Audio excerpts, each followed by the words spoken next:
How's it going, guys? I see a lot of guys posting about what to do with new traps, how to modify them, how to fix them up, and basically get them ready to stick in the ground and catch fur. So I thought I'd make a little video. This is me basically just tuning up and prepping my traps for this upcoming season.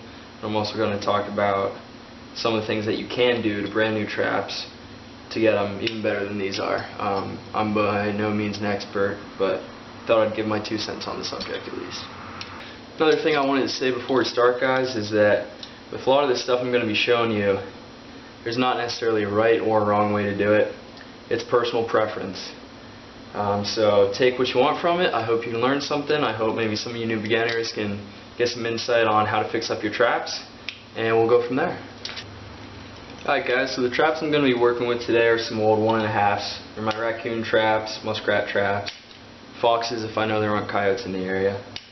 And basically they're all going to be factory the same to an extent. And there are a few things that I always do to them to get them ready for season, and I'm going to start out with showing you what some of those things are.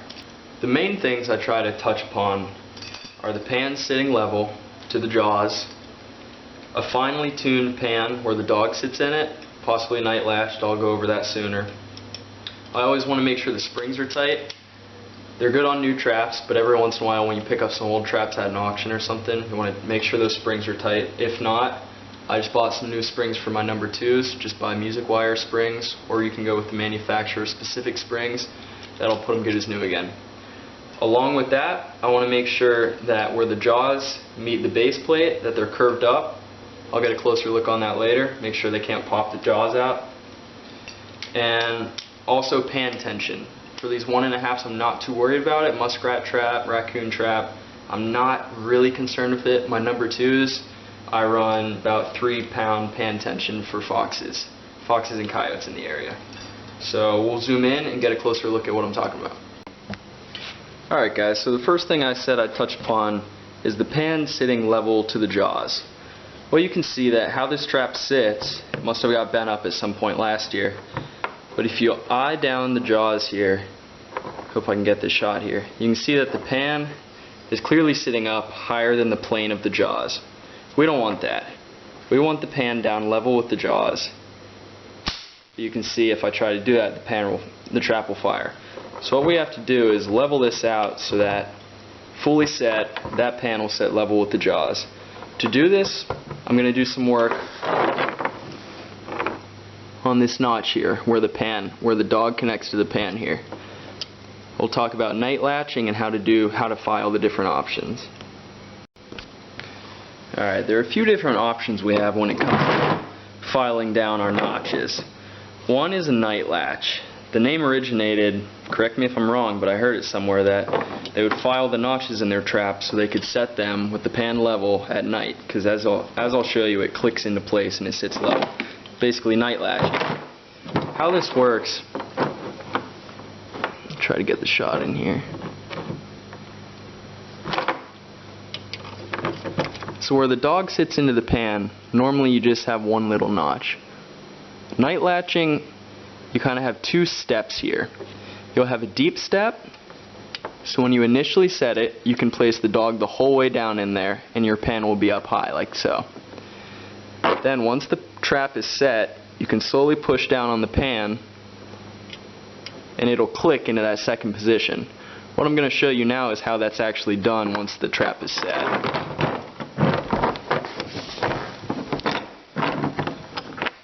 So we're going to set the trap.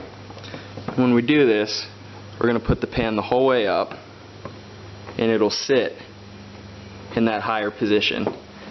As you can see, that's much higher than the jaws and it's not how we like it.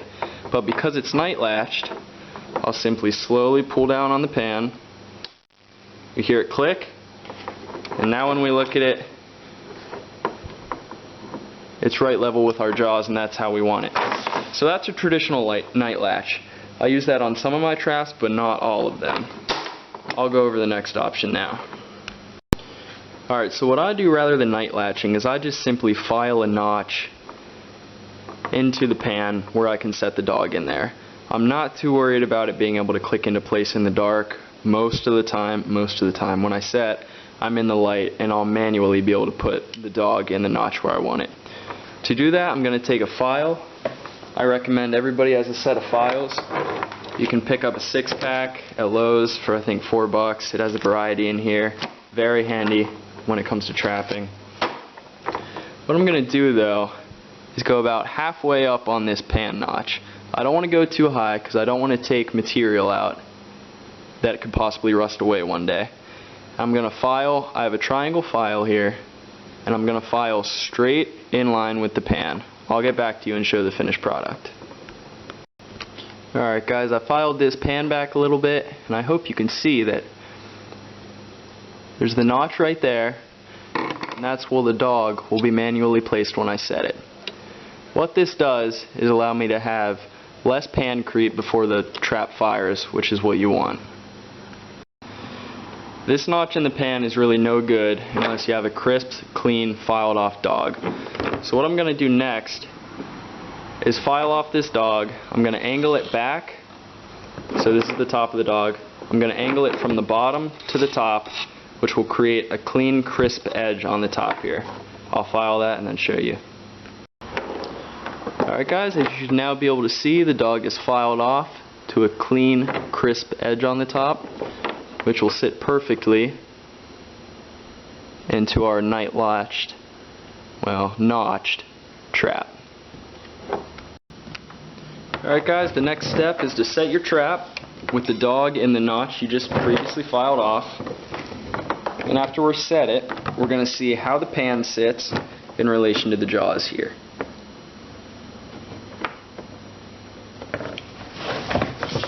Upon doing that, I can see that for these traps, I'm right where I need to be with level. So I'm going to leave that right about there.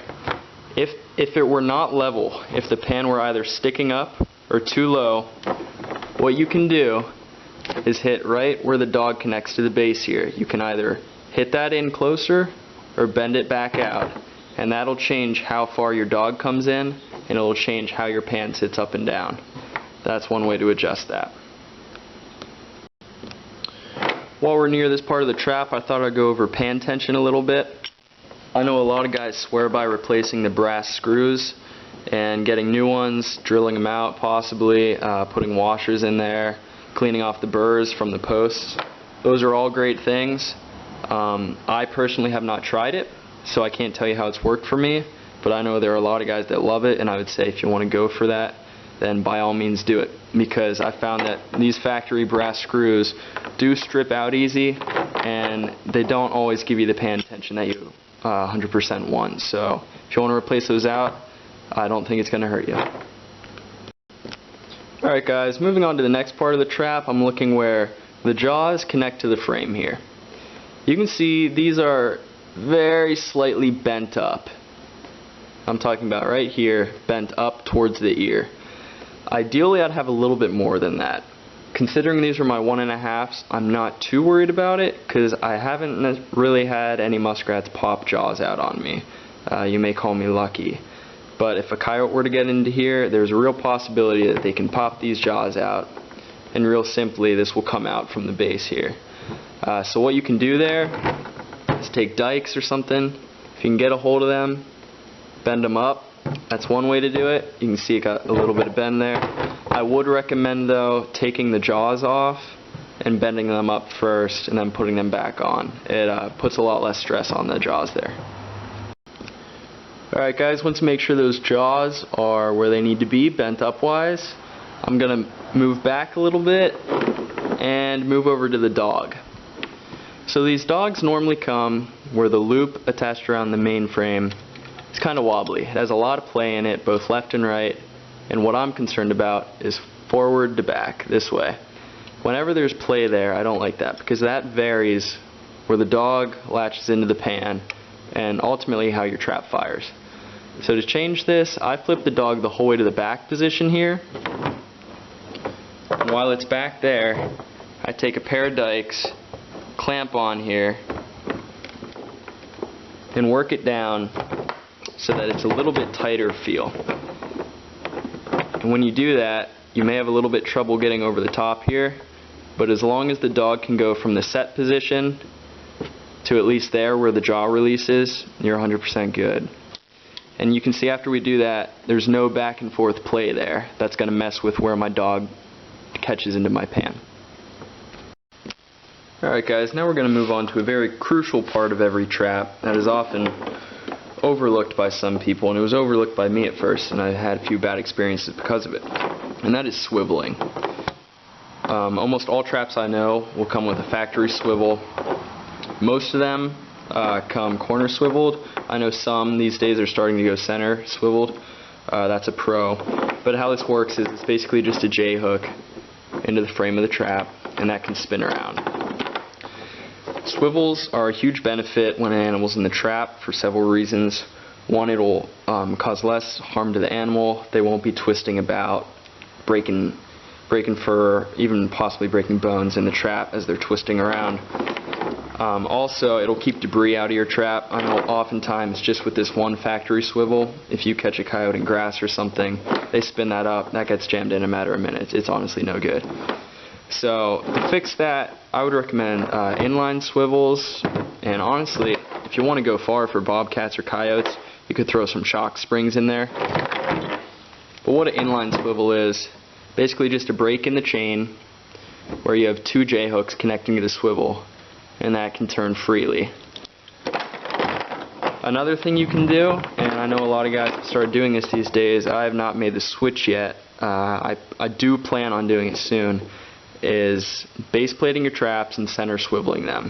How that works, it's basically just a new base plate, you weld it on, and then you have a D-ring in the center where you can then swivel your trap from the center. The reason I do want to switch over to this is I can't tell you how many animals I've caught where their two fingers are hanging way out the side here. Because when it's swiveled down in this corner, their paw starts here and it slides the whole way over to here and is pulling out this way when I get up to them. One, their paw slides a little bit, can damage them, and two, I personally think there's a greater chance of pull out because they can twist right out like that rather than pulling straight in line with the chain. Alright, now that I've showed you basically everything I do to my traps, there are a few things that I don't do that I know a lot of people do, and I thought I'd mention them here for any beginners who want to dabble in the area of that. Like I said, these are only 1.5s, but if we were in the case of 2s or even 3s for coyotes, bobcats, wherever you're at, whatever you're trapping, there are 4 coil kits. So these traps come with the 2 coils right here. There are kits to add an additional 2 coils on this side, and that surely beefs up the strength of your trap. Another thing you can do is laminate your jaws. There's basically everything under the moon for doing that. You can use rubber, you can use metal. Basically how that works is on the inside of the jaws you'll put some type of surface, either weld it on or clamp it on, and that'll increase the surface area, catching the animal's paw, causing less harm, a softer hit, all of the above. Alright guys, don't want to drag this on too long, but I'd say the last step I just wanted to mention is cleaning your traps off season to season. Since these were in use last season and the season before that, they do have a lot of dirt and mud caked on them that I try to knock off between the seasons before boiling them. I do that with a wire brush. Some love it, some hate it. I use it lightly to knock off the dirt. I don't knock off any rust or any dye from previous years, but I just run it real quick over every part of the trap to get all the big chunks off, because frankly I don't want big chunks of dirt sitting in my dye for next year. This brings me also to the beginners who have brand new traps, shiny steel. There are several methods to get that factory grease off. I'm sure if you're new and you just received traps, you're probably like, why are these all greasy? Some people actually run them through the dishwasher, if whoever you're with lets you do that. Others let them sit outside, put them in different solutions. You want to form a little base layer of rust. I know some people think shiny traps, they're great, but honestly you need rust on there because when you dye them, when you wax them, you need a surface for that to stick to, and the rust provides that. Alright guys, well that basically sums it up. I hope you beginners learned something, and I hope you more experienced guys can give me some feedback and tell me what I'm doing wrong. But from here on out, happy trapping guys.